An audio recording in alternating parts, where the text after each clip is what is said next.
This is actually, there's a long story about this. This is actually the novel I wrote first, and it's called Devil Dancer, and I wrote it in Spain when I was a Fulbright back in 1980.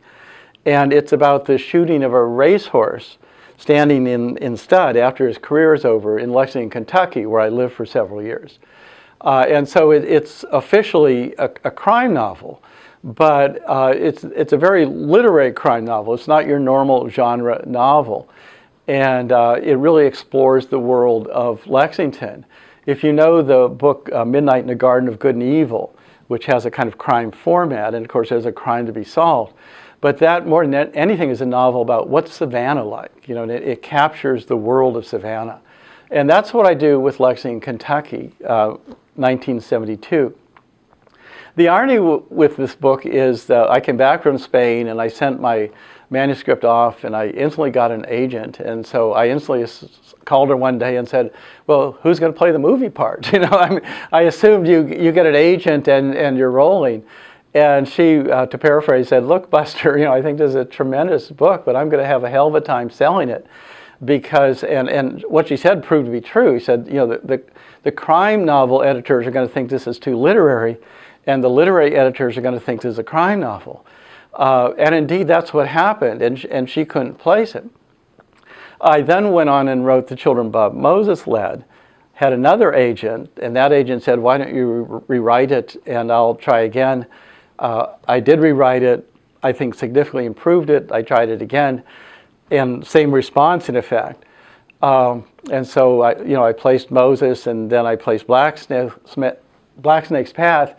Then I had yet another agent, and she said, why don't you rewrite it, and I'll try again. And I did, you know, each time I really did serious rewrites, and so the book kept getting, I think, significantly better. But she also couldn't place it. And so I wrote the history book, and finally I got a press. I sent it out myself, and I had a press on the West Coast, or in the West, that was interested in it. And so, great, we were going to go ahead. And then someone on the press said, this book is too pessimistic.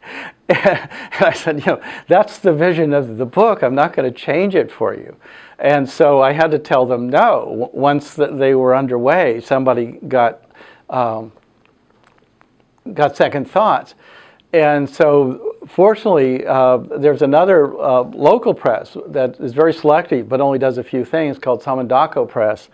And they finally brought the book out a couple years ago, excuse me, and it actually contains an afterword in which I sort of walk the reader through the process of getting this book published. And ironically, I'm going to give you a paper in Prague next summer, and I've written an essay called Ariadne in Kentucky, in which I talk about the mythic underpinnings of Devil Dancer. So I've actually, I've not only got my book published, I've now become its first critic, you might say, because I've written a critical essay on it. It was very unusual, but it just, this opportunity came up, and I thought, why not do it? I'm happy with the essay, actually.